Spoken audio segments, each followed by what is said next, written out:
हजरत उमर रज़ी अल्लाह ताला अन्हु, हजरत उमर रज़ी अल्लाह ताला अन्हु इमाम ज़ैनुल आबिदीन के फुफ्फा जान है।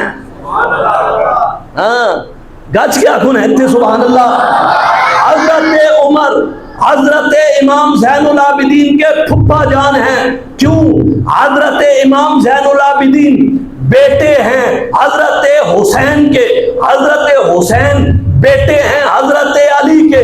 हजरत अली की एक बेटी उम्मे कलसूम है, उम्मे कलसूम का निकाह हजरत उमर से हुआ।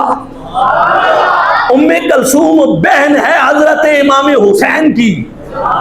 तो इस तरह ये उम्मे कलसूम हजरत इमाम ज़ैनुल आबिदीन की फुफ्फी है।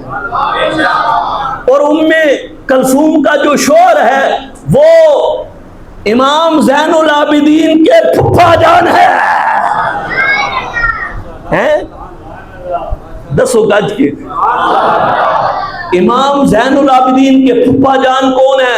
खलीफाए दोम हजरत उमर रज़ी अल्लाह ताला अन्हु की ज़ात बरकत।